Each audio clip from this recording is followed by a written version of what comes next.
Bon midi à tous, bienvenue à votre rendez-vous avec le psy. Je vous présente mes deux invités de ce midi, Diane Martel. Bonjour Dominique. Diane qui est auteure, conférencière, consultante, auteure du livre C'est grave ou c'est plate. Paul Simard, psychologue. Bonjour Paul. Bonjour. Merci d'avoir accepté mon invitation. Toujours un plaisir de vous recevoir, mais je pense que vous deux, vous n'avez jamais été ensemble. Ça se peut-tu? Non, c'est la première fois. Quel beau défi. Alors aujourd'hui, d'abord, merci beaucoup d'être là. Merci d'être là à chaque vendredi midi. Aujourd'hui, la vie de couple au quotidien sera notre sujet. Donc, on va aborder plusieurs points. Est-ce que ça existe des couples parfaits? Qu'est-ce qui mine les bonnes relations au quotidien? Donc, vraiment des sujets, puis des termes que vous entendez probablement dans votre quotidien avec votre conjoint ou votre conjointe. Donc, voilà, c'est ce dont nous parlerons ce midi. Deux façons de nous joindre via le téléphone 88 681 6009, 681 6009 ou encore via notre page Facebook à l'agenda Dominique. Vous pouvez commenter ou encore nous envoyer un message en privé. Voilà, donc on se laisse quelques secondes et de retour tout de suite après cette courte pause.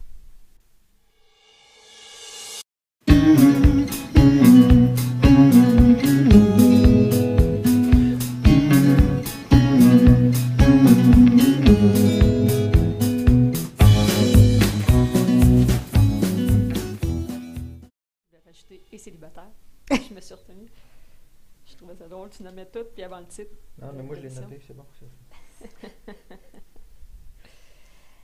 Alors, de retour à notre émission, mes deux amis ce midi, j'ai le goût de commencer en vous demandant, est-ce que ça existe, un couple parfait? Parfaitement imparfait, oui. Ou parfait avec tous ses défauts. Mais sincèrement, est-ce que ça existe des couples? Tu sais, vous savez, là, des fois, on voit ça. Ah, ce petit couple parfait-là, bon, ils chicanent jamais. Ou... Est-ce que ça existe? Ils ont de l'air, peut-être, parfait. Mais il ne faut pas confondre avoir de l'air puis être. Puis il ne faut pas non plus oublier qu'on peut chicaner puis être un couple parfait. Exact. Ça peut nous faire du bien, ça peut être une soupape. Je ne sais pas, là. La confrontation des idées, c'est parfait pour pouvoir faire émerger les vrais besoins, les vraies limites. Puis c'est grâce à la confrontation avec l'autre que je peux me définir. Pas s'affronter, mais se confronter nos idées, oui, dans le respect. Comme un partenaire d'arts martiaux, on se confronte, mais on respecte notre adversaire. Comme on parlait la semaine passée, en des conflits, ça m'aide à défendre ou à revoir mes valeurs, à savoir où je suis face à l'autre, puis peut-être découvrir l'autre dans ses valeurs plus profondes, puis de voir si je continue dans cette relation-là ou non. Donc, c'est nécessaire. Oh oui. Nécessaire, oui. Ouais. On va voir un petit peu plus tard parce que j'aimerais ça que vous nous disiez comment on peut bien se chicaner, comment on peut réussir nos chicanes. Mais d'abord, selon vous, qu'est-ce qui mine notre relation au quotidien dans une vie de couple? Les irritants, là, les plus populaires. Ah ben il y a 6 grandes sources de conflits irrésolubles dans la vie conjugale. Irrésolubles? Ah oui, irrésolubles. Parce que les besoins, c'est vivant, c'est changeant. Donc, ça va toujours être à se réajuster. OK. Je pourrais nommer rapidement les 6, oui, s'ils me reviennent vite en mémoire. C'est la gestion des tâches ménagères. Oh. Il y a toujours quelqu'un qui aime mieux plus propre, puis l'autre plus qui ça ne les dérange pas. L'éducation des enfants ou des animaux domestiques, là, comment on fait ça. La belle famille, les amis, les ex, c'en est un autre. La vie sexuelle, il y a toujours un qui a plus envie, l'autre qui a moins envie. Le partage financier, ou comment on s'entend dans le couple. Il y en a un qui est plus dépensier, l'autre plus économe, ou moi je voudrais des vacances à telle place, l'autre à telle... Donc le sujet des finances est un gros dilemme. Et sexualité, et le partage de la vie privée et vie professionnelle. Parce qu'il y en a toujours un qui est un peu plus carriériste ou qui va accepter les urgences du travail, puis l'autre qui va être discipliné. Mais est-ce qu'on peut parler de ces 6 causes-là avant de devenir un couple? Ça se fait-tu?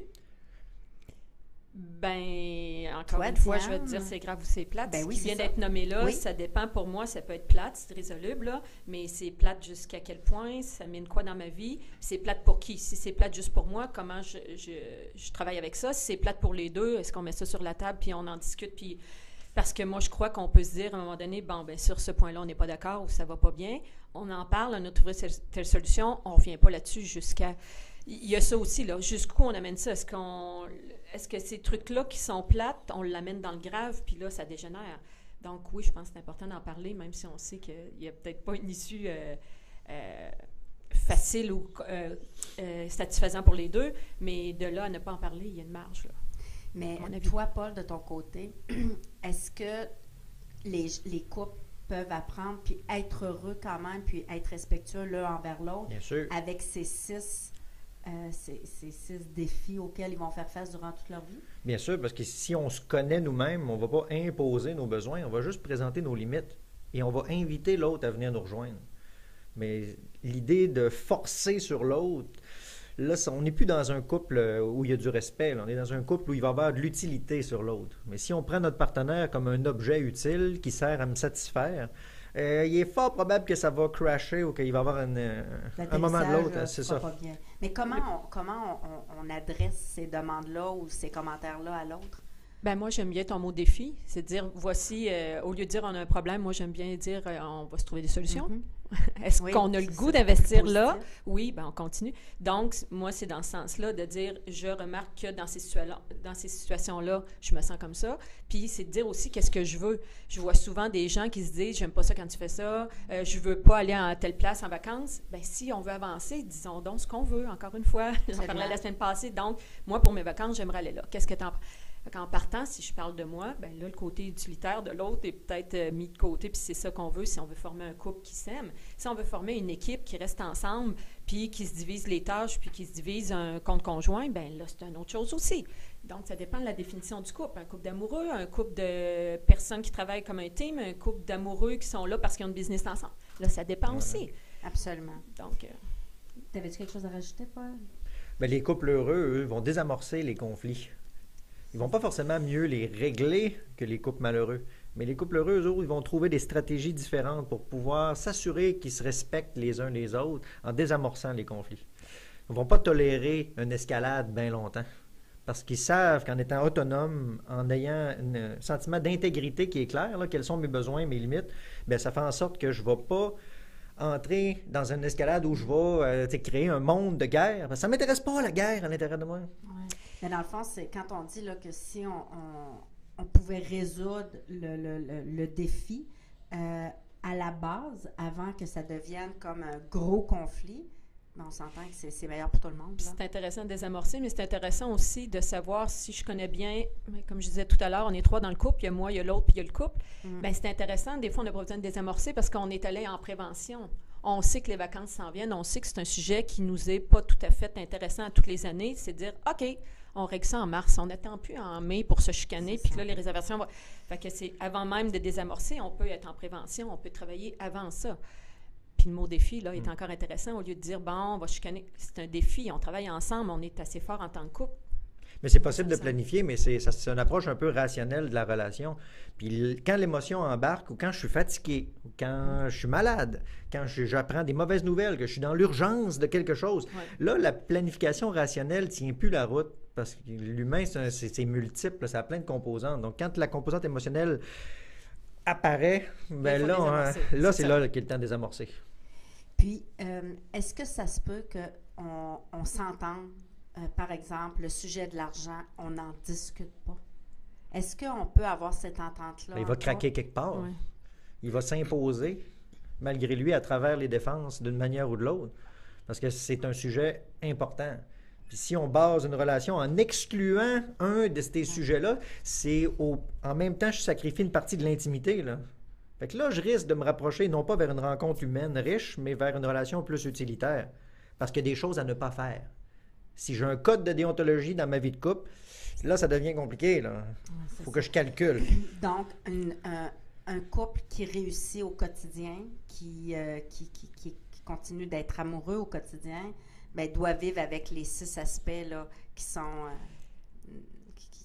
toujours dans la définition de couple. Voilà.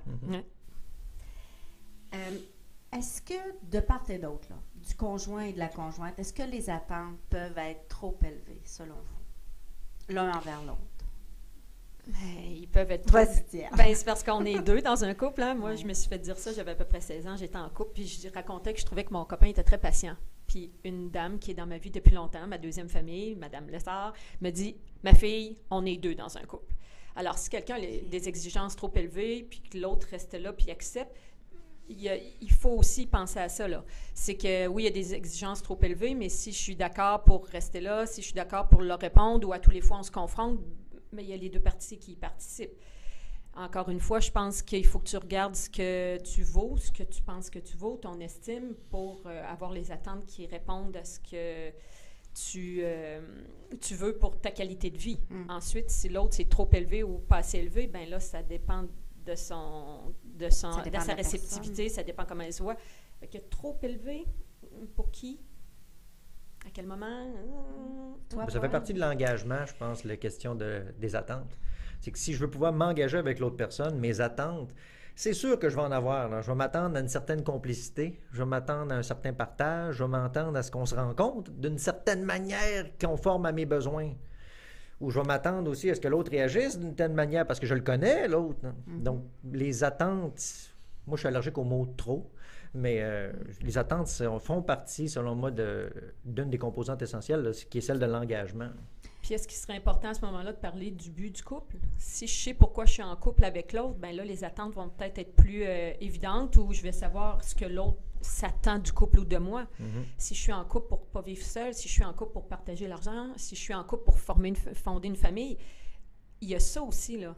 Donc, si je sais en partant pourquoi on se réunit puis qu'on décide de faire officiellement un couple, je pense que c'est peut-être intéressant. Et je crois, j'aimerais avoir votre opinion, je crois qu'un couple devrait toujours être en train de revoir pourquoi on est ensemble. Oui. Si ma vie change, si j'évolue d'une telle façon et l'autre non, puis que j'ai d'autres... je suis en train de me créer un autre profil, j'ai d'autres objectifs... Bien, ça se peut que le couple ne fonctionne plus. C'est pas que l'un des deux répond plus aux critères du couple, c'est qu'il répond plus aux critères de notre couple. Mais ça m'amène à vous demander... À la base oui, bien avant que tu répondes à Diane, mais ça m'amène à vous demander, est-ce que les attentes peuvent évoluer dans le couple pour chaque un ou l'autre? Oui, c'est vivant, ça, le couple.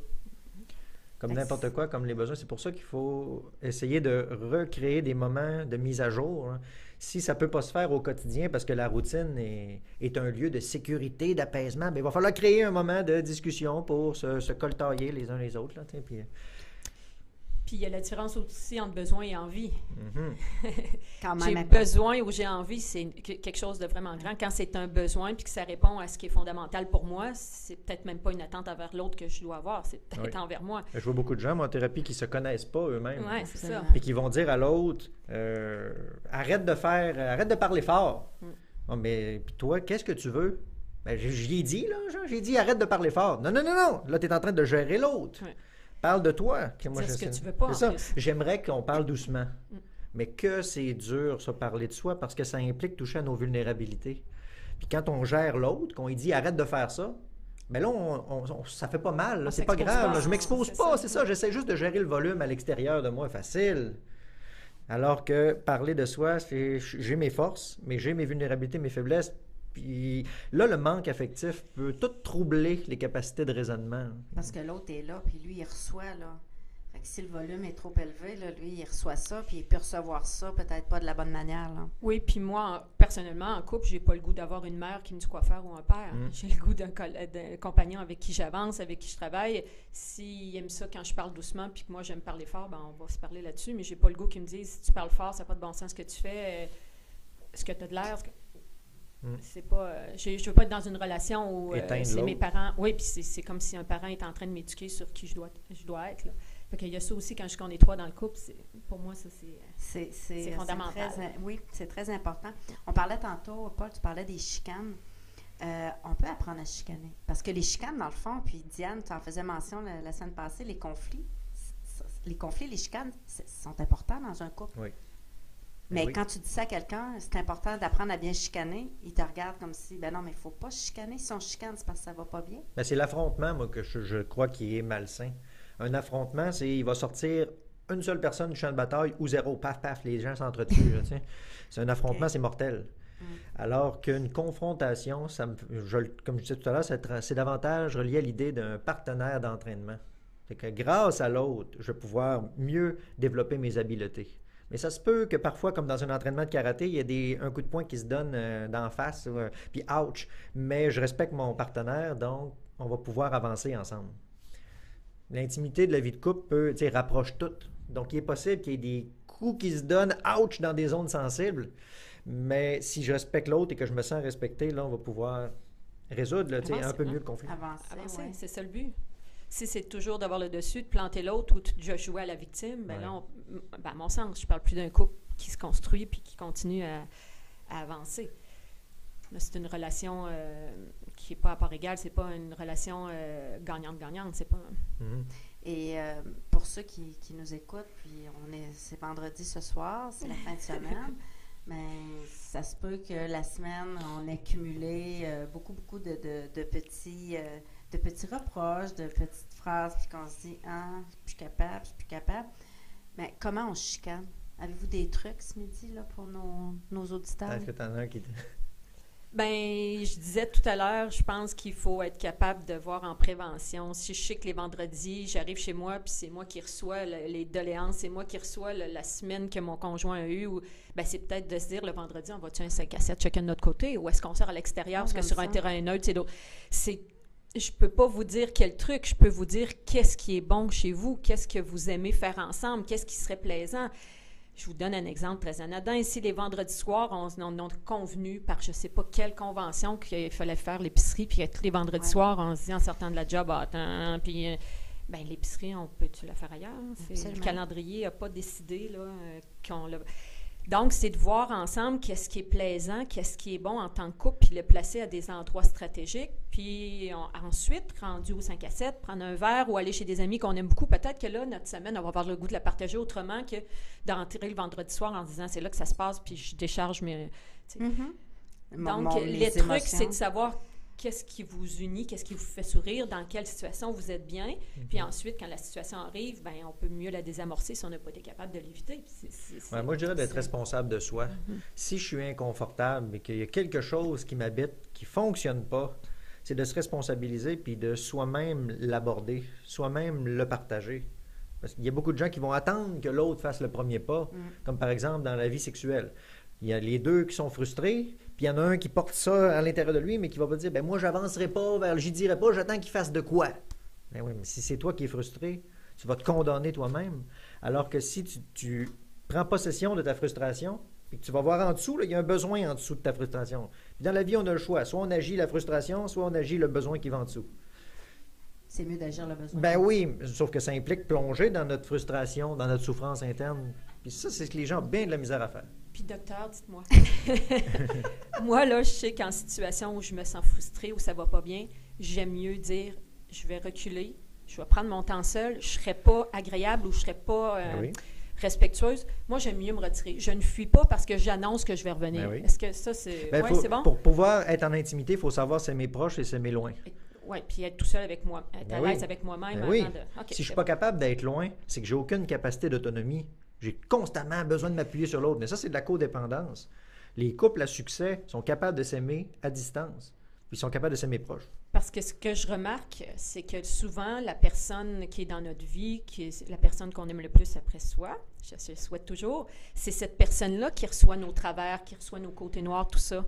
Puis c'est ça qui me fait de la peine parce que je me dis, c'est la personne que j'aime le plus au monde, d'après moi. Comment ça que quand ça va pas bien et puis que ça sort tout croche, parce que je peux mal aller, mais que ça sorte bien. Puis je trouve ça plate que ça tombe sur cette personne-là. Alors, c'est pourquoi moi, j'ai appris à prendre du recul en disant, je veux pas que tu reçoives ça tout croche. Mais non, parle-moi-en, je suis là pour toi. Oui, mais la façon dont là, je me sens, c'est ça. Donc, c'est intéressant. Parce que c'est facile de se laisser aller puis que ça soit tout croche. On se dit, il me comprend, il m'aime, puis il couche ici à soir, que je barre la porte, puis il ne sortira pas. Il est pris là. Bien, c'est drôle. Je vais vous partager quelque chose que j'ai vécu pas plus tard qu'hier soir avec mon conjoint. Mon conjoint m'aide beaucoup dans les deux entreprises. Puis, j'avais demandé quelque chose. Puis, il m'a dit, oui, je vais te faire ça. Puis, quand je suis arrivée, bien, il n'y avait pas eu le temps. OK? Fait que moi, là, tout de suite, là, je me suis braquée, là, puis je me sentais, là. Puis, il me dit, là, il dit, tu sais, relax, là, mon Dieu. Puis là, après ça, j'ai dit, ben si je dis pas que... Puis là, j'ai dit, ben je m'attendais à ce que ce soit fait, puis c'est pas fait. Puis après ça, j'ai dit, ben voyons donc, tu sais, je suis qui, moi, pour justement, là, il déchargeait ça, là, voyons donc, il a pas pu, il était malade, pauvre petit, qu'est-ce que tu veux? Tu as le droit d'avoir des attentes quand même. Oui. C'est sain. Oui. Mais tu sais, je me suis excusée, parce que j'ai dit, ben, excuse-moi, là, moi, c'est parce que j'avais une attente, c'est ça, puis dans ma tête, c'était réglé, c'était fait. Mais j'aurais aimé ça, puis j'exige que la prochaine fois, c'est bien différent. Là, je suis déçu parce que j'avais l'attente. C'est très réaliste. Ben, tu sais, ça vient à c'est grave ou c'est plat.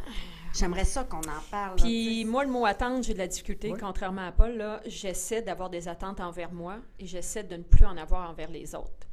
J'essaie, comme si je demande service à Paul, dans ma tête, je me dis, je lui demande un service, il me le promet, mais ça se peut qu'il arrive quelque chose puis que ça n'ait pas lieu. Est-ce qu'il faut que ce soit absolument fait ce soir? Oui. Est-ce que je suis mieux de le faire moi-même? Ben oui. Ou j'en ai besoin d'ici une semaine. Est-ce que tu crois être capable? Mais moi, je me dis, dans la semaine, j'essaie de ne plus avoir d'attente envers les autres. Je sais que c'est humainement impossible, mais j'ai moins de déception et je me rends compte que je me responsabilise plus et j'ai moins de déception ou j'ai moins d'amertume. Donc, encore là, c'est grave ou c'est plate, ça n'a pas été fait. Bien, est-ce que c'était urgent? Oui, tu aurais dû m'appeler si tu étais malade. La prochaine fois, on va mieux s'entendre sur le délai, sur le mode de fonctionnement. Ouais. Le mot attente, j'essaie de ne plus en avoir envers les autres. C'est difficile, mais c'est beaucoup plus facile à vivre. Puis je me responsabilise, c'est plus de la faute de la température, c'est plus de la faute de l'horaire, ce n'est plus de la faute de mon patron qui ne m'a pas appelé. Puis... Donc, oui, puis c'est plus léger. C'est pas une question de m'auto-flageller, c'est juste de rendre ma vie plus simple. J'aimerais ça qu'on parle un peu qu'on fasse la part des choses dans la vie de couple au quotidien, c'est grave ou c'est plate. Quand il survient un événement, quand il survient, peu importe, là, une déception d'un ou l'autre, est-ce moi je trouve que c'est une superbe façon de désamorcer, c'est de se poser la question, c'est grave ou c'est plate? J'aimerais ça t'entendre là-dessus. Bien, je vais me répéter, là, grave pour moi, là, c'est ma santé, ma sécurité, mon bien-être puis mon développement. Quand ça touche ça dans mes attentes à moi, ça peut devenir grave. Mais quand ça arrive dans toute situation, une situation qui arrive, c'est grave ou c'est plate, je me demande aussi c'est grave pour qui, c'est plate pour qui, puis j'essaie de le contenir là. Donc, si c'est grave pour moi que la personne ne se soit pas présentée au restaurant, ben moi, je vais être en train de me dire, OK, est-ce que je me sens trahie? Est-ce que là, je suis tout en train de voir ce que les autres peuvent voir de moi. Bon, ben là, je vais me dire, ben est-ce que je suis assez grande pour manger au restaurant tout seul? Est-ce que j'en profite pour relire une article que je me suis mis de côté? Donc, c'est pas de fuir, mais là, peut-être que... Non, je suis d'accord avec c'est toi. pas de fuir, c'est pas... Mais encore là, j'ai pas d'attente envers les autres. Moi, je dis souvent à des amis, aussitôt que tu me dis qu'on a un repas au restaurant ensemble, puis que je suis déjà contente, tu me consacres du temps. Ça se peut que tu te présentes pas, ça se peut qu'il t'arrive quelque chose, mais que tu me dises, oui, Diane, j'ai le goût de manger. Déjà là, je suis contente. Fait que si la personne ne se présente pas au restaurant, je peux être déçue, mais je ne serai pas déçue d'elle. Je vais être déçue de ne pas l'avoir avec moi. Mais est-ce que je vais être déçue de me retrouver avec moi? Est-ce que je vais être déçue d'avoir l'opportunité d'aller chez moi puis, hop, j'économise une facture? Ça dépend comment je vais voir ça. Alors, si c'est grave pour moi, je vais en contenir là. Puis si je trouve que c'est grave pour notre amitié ou notre couple, parce que là, je suis en plus de collaboration, bien, j'en parlerai à l'autre. Si c'est plate pour qui? Puis encore là. Fait que c'est une façon de gérer mes énergies, de gérer mes émotions, puis d'investir dans ma qualité de vie au lieu d'être en train de chercher un coupable, au lieu de taper sur l'autre, au lieu de lui mettre la faute, au lieu de dire « je ne suis pas une bonne conjointe ». Fait que grave ou plate, c'est encore là. Puis le plate, je finis avec ça, le plate que la personne ne vient pas au restaurant, bien, ça peut tourner agréablement parce que je vais aller m'asseoir au bar, puis hop, je vais commencer à parler avec quelqu'un d'autre. Là, je trouve que c'est une force de faire de cette situation-là qui était peut-être grave ou plate, j'en ai fait une situation plaisante. Fait que je me trouve encore meilleure. Et est-ce que dans la vie de couple, est-ce que pour un, ça peut être grave et pour l'autre, ça peut être plate? Je prends par exemple, on en parlait un petit peu en début d'émission, là, avant d'entrer en ondes, du linge sur la chaise qui est laissé là dans la chambre, de la vaisselle sur le comptoir, le plancher qui est sale. Est-ce que ça se peut, ça? Pour un, c'est grave, puis pour l'autre, les valeurs. Les valeurs, oui, c'est ça. C'est pas toujours les mêmes. Là. On va pas toujours se rejoindre dans la valeur parce que mettre en valeur, moi, je le relie beaucoup avec l'importance. Puis l'importance, ça varie avec l'urgence, avec l'intensité du moment, avec comment je suis disposé, si je suis fatigué, Donc, ça se peut qu'un soir, la vaisselle, ça me tape ses nerfs, puis que d'autres soirs, la vaisselle, bon, on fera ça la semaine prochaine. Mais... Puis encore là, si la vaisselle, le soir, c'est grave pour moi, là, ben je la fais où je mettais, ou je la mets dans l'armoire, puis je la cache. Voilà. Non, mais c'est vrai. C'est encore... Est-ce que la vaisselle va faire en sorte que je vais avoir un conflit, une confrontation, même pas, là, ça va être un combat avec mon conjoint? Est-ce que la vaisselle est grave? ça a de l'air, ça traîne. Mhm. Qui va trouver que je suis une fille qui se laisse traîner dans mon appart? Un. Puis deux, qui est assez important pour avoir mon attention ou pour faire en sorte que je vais me mettre à la vaisselle alors que j'aimerais mieux un comptoir vide? Qui est assez important ou quel regard est assez important pour juger que je mette toutes ces énergies-là sur de la vaisselle sale sur mon comptoir? Mais tout ça, c'est chargé beaucoup de mémoire du passé aussi. Là. Souvent, c'est le symbole, ce que ça représente plus que l'objet en tant que tel qui va me charger. Donc, c'est d'où l'importance de bien se connaître. Parce qu'en psychothérapie, c'est ce qu'on fait. Là. On va essayer de s'observer, on va se connaître, puis ensuite, on pourra prendre soin de soi. Ensuite, on pourra prendre soin de l'autre mieux. Ouais. Je ne pourrais jamais aider quelqu'un ou me rapprocher plus de quelqu'un que ma capacité à me connaître moi-même. C'est comme un mur. Si je ne me connais pas, je ne pourrais pas connaître vraiment l'autre. Puis la codépendance, c'est de se garrocher dans les bras de l'autre en étant la moitié de soi-même et en espérant que l'autre soit l'autre moitié. C'est mon âme sœur idéale qui va me combler parce que je suis une moitié d'humain. Je crois ça, mon âme sœur. Oui, je sais, c'est pour ça que je t'amène ça, pour te confronter. Mais âme sœur et ma douce moitié, c'est pas la même chose. Mais nous, on n'utilise pas douce moitié. Mais vraiment l'âme sœur. Mais... On peut se compléter, là, je trouve. Oui, l'idée de se compléter en couple et d'être une équipe, je trouve ça beau, là. Mais être la moitié et chercher mon autre moitié... Moi, je veux pas de quelqu'un à moitié quand je le rencontre. Je veux quelqu'un épanoui, puis qui va continuer à évoluer, parce que lorsqu'on revient en couple, j'ai le goût de quelqu'un qui bouge, qui évolue, qui avance, je vais changer de terme, qui vit des échecs, qui se relève. J'ai pas le goût de quelqu'un qui est accroché après moi. Je peux avoir un métier qui aide les gens. En couple, j'ai le goût de d'autres choses. Mais quand je pense aux valeurs, on parlait tout à l'heure, seulement les enfants, combien de couples me disent on veut un enfant, je pense que ça va être un bon père, tout ça. Et une fois que l'enfant est là, bien là, c'est de revoir tout ce qui m'a été inculqué, puis tout ce que les autres vont penser. Je suis une mère, mon mari croit en d'autres choses, ou pour lui, c'est pas grave. C'est souvent là, moi, que je vois que les couples, parce que je suis dans le milieu de l'éducation, ils me disent « Wow! » Alors là, en plus, il rentre l'enseignant. Puis là, l'enseignant, il pense d'autres choses. Alors là, c'est une confrontation. Puis le deuil de l'enfant parfait. Bon. Alors, c'est nos valeurs, c'est nos besoins, c'est tout ça. Donc, on parlait, tantôt, ce qui est grave, ce qui est plate pour un ou pour l'autre. Les reproches, les fameux reproches. Tu te laisses traîner, tu ça. On en a parlé un petit peu tantôt, mais... Les coups d'épée. Comment... Oui, ton expression était d'ailleurs très bonne. Les coups de poignard qu'on fait à la relation. Oui. Chaque reproche, c'est un peu comme taillader la relation, le lien qui unit les personnes, selon moi. Il faut savoir dépasser ça. Comment on peut accueillir... Est-ce que ça s'apprend à accueillir le reproche de l'autre? Tantôt, avant d'entrer en ondes, Paul, tu me disais... ben là, tu sais, il n'y a pas comme 2-3 façons, là. Tu sais, je te fais un reproche, je te fais un reproche. Mais est-ce qu'il y a une façon pour celui qui reçoit le reproche de se mettre dans une bulle? Il faut décoder. Il faut avoir une méchante capacité de décoder. Pour décoder, c'est quoi qu'il y a derrière le reproche? Et si je n'ai pas des bonnes frontières bien claires et que je ne suis pas en maîtrise de moi et que je ne suis pas présent, c'est clair que je vais me faire mal par la reproche. Mais c'est possible, là, mais c'est tout qu'un art. Là. Moi, quand je travaille, je me fais attaquer des fois comme ça. Il y a des gens qui me font des reproches, qui vont dire « Là, tu m'as coupé la parole » ou tout ça. Mais là, je suis concentré sur ce qui se passe, fait que je suis capable de faire la part des choses, de me dire « Ben, ça sert à telle affaire » ou « Ah, vous avez raison » Puis, pour ne pas le prendre personnel, mais ça demande une présence accrue, là, puis vraiment...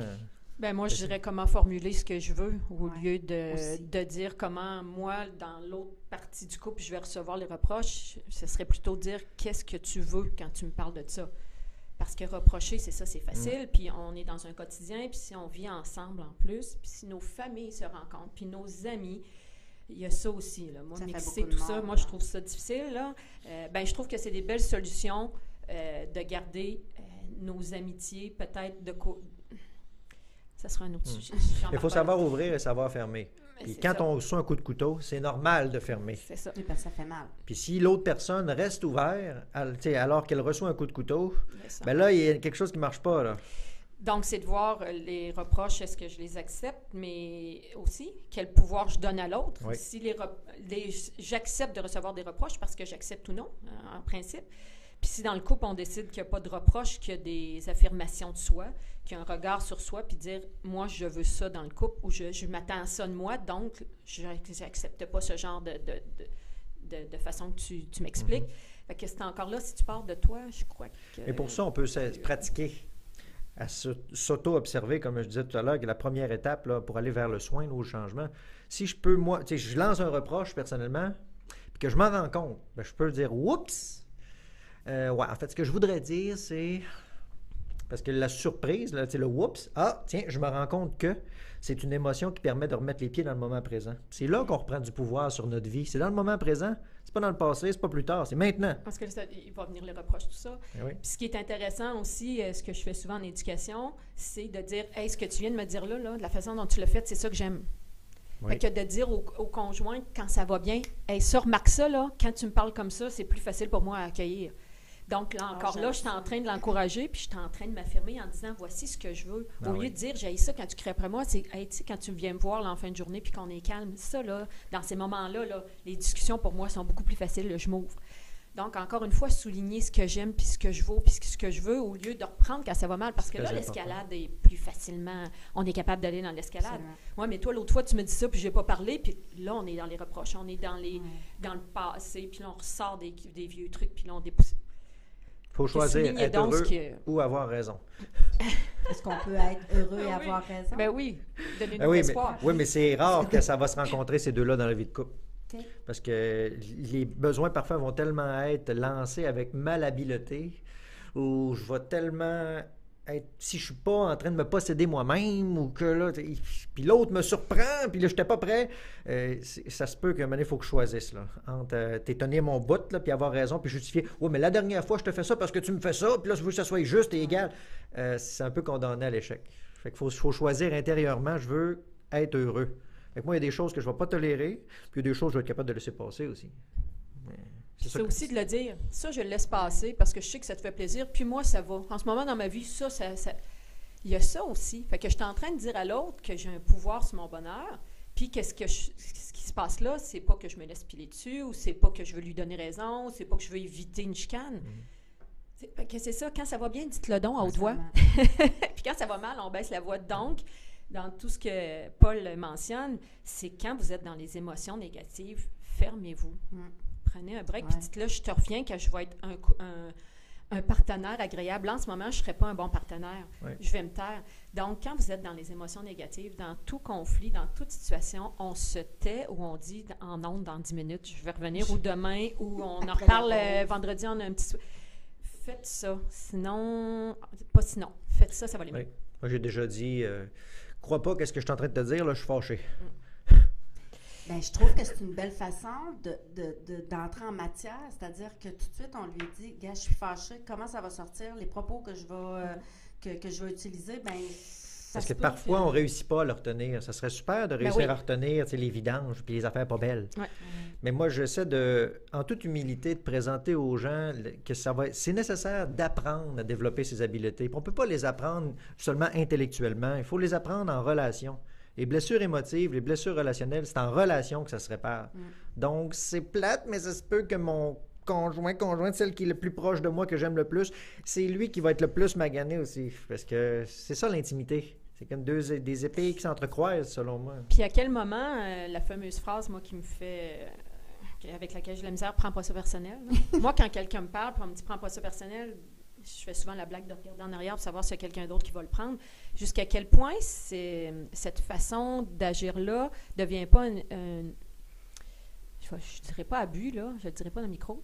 Mais oui, mais c'est une amorce, dans le fond. Ça peut être une manière de se surprendre, pas une finalité. C'est pas pour dire, je vais me défoncer sur l'autre, là, je vais tout dire, puis je vais te dire, tu ne prends les pas personnels. C'est se déresponsabiliser. C'est ça. Mais moi, je le prends plutôt dans l'optique de se surprendre. Oups, là, ça a mal sorti, ou là, ça se peut que ça sorte mal, mais il faut que j'essaye de te communiquer quelque chose, mais c'est flou. Dans le but d'en diminuer la fréquence. Ben oui, c'est parce que chroniquement, puis ponctuellement, c'est pas la même chose. Merci. On est d'accord. Bien, j'aime vraiment vos échanges. En terminant, des trucs pour nos couples qui soit apprendre quelques trucs là, super faciles, là, soit comment dire nos phrases, comment adresser une demande ou un reproche. Oui. Ben, moi, je dis qu'il faut que la phrase elle commence par « je » ou « j » apostrophe, puis après ça, on implique l'autre. Fait que j'existe, et ensuite, j'implique l'autre. C'est comme une invitation. Fait que là, je me sens comme ça lorsque tu fais ça. Fait que moi, je me suis avancé, puis je tends la main à l'autre. Fait que si la phrase, mais encore là, c'est un truc qu'on pourrait dire technique, mais dans le feu de l'action, là, quand l'émotion est là, la technique, elle prend le bord. Fait que c'est pour ça que je parle d'humilité. Soyez humble dans vos tests, dans vos apprentissages, parce qu'on ne peut pas l'apprendre d'un coup. Il faut développer des repères internes, puis on le fait en le faisant des choses à l'extérieur. Fait que puis ça, j'imagine que toi, en consultation, tu les amènes à travailler ce genre de technique-là. Oui, beaucoup. Ben moi, je récapitulerais, c'est grave ou c'est plate, c'est grave pour qui, c'est plate pour qui. Puis la deuxième chose, allez donc, quand ça va bien, quand vous êtes dans les sentiments enrichissants, hey, je me sens tellement écoutée quand tu me regardes lorsque je parle. Donc, quand ça va mal, ben l'autre personne, la phrase qui devrait y revenir en tête, c'est « Ah oui, elle m'a déjà dit que… » Parce que comme en éducation, si je dis à l'enfant « Il ne faut pas courir, il ne faut pas courir, il ne faut pas courir », lorsqu'il se retrouve devant une situation où il est seul dans un beau grand corridor d'école, le verbe qui sort, c'est courir. Je sais qu'en tant qu'adulte, on va se dire « Ben non, il faut faire une induction, une déduction. » Je comprends. Mais ça se peut que dans mon couple, je sois encore au stade de 5-6 ans au niveau cognitif de mon couple. Donc, si j'entends « Ah ouais, ma chum, elle m'a dit ça, moi, t'as dit qu'elle aimait ça quand je faisais l'épicerie puis je rangeais tout avant qu'elle arrive. » Au lieu de dire « À toutes les fois que j'arrive puis t'as fait l'épicerie, ça traîne partout. » Fait que qu'est-ce que je veux que mon conjoint entende quand je suis pas là ou quand il se prépare quelque chose? J'espère que c'est ce que j'aime. Fait que ça aussi. Dites à l'autre ce que vous ressentez. Parce que l'autre n'a aucune idée de ce qu'on ressent. Bien souvent, il y a une grande ignorance du monde intérieur de l'autre. Puis ça crée beaucoup de tensions, de conflits. Puis c'est de l'ignorance, là. Si ça avait été partagé, le savoir qui émerge de ça va faire « Ah, OK, c'est comme ça que tu aimes qu'on prenne soin de toi. » Parce que moi, j'observe souvent la plainte qui dit « Bien, il devrait le savoir, ça fait 10 ans qu'on vit ensemble. Ouais. Ça fait 15 fois que j'y dis. » Oui, il présume. Alors, dis-y. Il m'achète du mot de chocolat tous les Saint-Valentin, puis il sait que je suis au régime. Ben, je pensais que tu aimais ça. Non, mais tu m'as jamais dit que tu n'aimais pas ça. Oui, c'est ça. Ou, les fameux chaudrons à Noël. Donc, OK. Donc, c'est encore là de ne pas présumer ce que l'autre pense. Mais encore une fois, il faut que moi, je sache. Si ça fait 10 ans qu'il m'offre des chaudrons puis que je ne parle pas, ben je lui ai donné la possibilité de croire que j'aime les chaudrons. Mais oui, se gérer soi-même et non pas gérer l'autre. Plutôt que de dire « je ne veux pas y faire de la peine ben, c'est parce que tu ne feras pas de peine en y disant « tu vas exister ». S'il y a de la peine, ça sera lui à gérer. Ouais. Mes émotions, mon corps, c'est une réaction physiologique, les émotions. Fait que c'est à moi de le gérer. Si j'ai de la peine, c'est pas à l'autre à gérer ma peine. C'est à moi. Oui. Puis, au lieu de dire « je vais-tu y faire la peine », c'est comment je peux y faire plaisir. Ben, je vais dire la vérité ou je vais dire comment je me sens, puis je vais choisir le bon moment. La peine, encore, on en parlait la semaine passée, le fameux « ça vaut-tu la peine » ou « faire de la peine ». On peut changer le mot. Pour être en amour avec l'autre, là, vraiment, là, puis s'impliquer puis s'inscrire, je pense qu'il faut que tu sois en amour avec la personne la plus importante de ta vie. Mais là, c'est une belle technique, là. Mais... l'estime de soi, c'est ça? C'est ça. Parce que si tu vas chercher une béquille en disant « j'aimerais mieux pas être tout seul » ou... Ben, si l'autre le sait, c'est correct aussi. Là. Oui, absolument. C'est à savoir s'il veut être dans ce rôle-là, mais pourquoi vous êtes en couple? Je pense que c'est la question. Pourquoi je veux être en couple? Être en couple. Oui. Pas être en couple. Pas avoir un couple. Oui, c'est ça. C'est ça. Être Diane Martel dans un couple. Pourquoi? De quoi j'ai besoin? Ou c'est une envie? Ou c'est parce que j'ai tel âge, puis je suis pas en couple, puis quand je vais dans des parties, tous mes amis sont en couple. Pourquoi je veux être en couple? C'est super intéressant, Diane, parce qu'on en parlait tantôt. Tu sais, qu'est-ce qu'on doit se dire au début d'une relation? Mais c'est toutes des questions. Aujourd'hui, pensez-vous que les jeunes ou les moins jeunes là, qui rentrent en couple, qui commencent une vie de couple, se posent ces questions-là? Mais au début, c'est pas fait pour ça.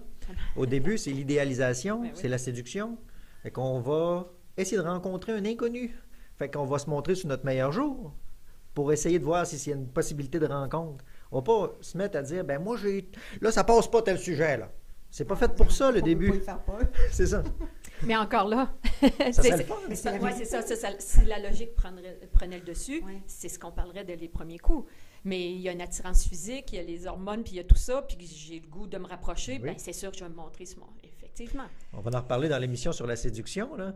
Mais le 20 avril, il y a un principe dans la séduction qui dit, au début, less is more. Ça veut dire quand on dit moins, c'est mieux. Tu laisses Ben, c'est super intéressant, comme toujours. Avant de quitter, Paul, tu as un projet dont tu souhaites nous parler. Oui. En tout cas aux gens qui s'adressent, qui nous écoutent. Mais présentement, je suis en train de faire un programme vidéo qui utilise des techniques de psychothérapie dans l'action. Donc, plutôt que de rencontrer un psychologue qui va seulement utiliser le discours, blablabla, et puis des petits classiques, donc on pourrait dire à l'image populaire, et moi, j'utilise des méthodes dans l'action où on va utiliser des mises en scène, des exercices debout avec certains trucs ou objets pour pouvoir mobiliser tout le corps. Et présentement, je suis à la recherche de participants de 2 couples qui seraient intéressés à se joindre à une émission que je vais enregistrer où je vais faire des techniques avec eux. Ça sera enregistré et eux auront une rémunération. Donc, c'est pour des gens qui voudraient bénéficier de des exercices de thérapie de couple. Ils peuvent s'inscrire auprès de moi en me rejoignant.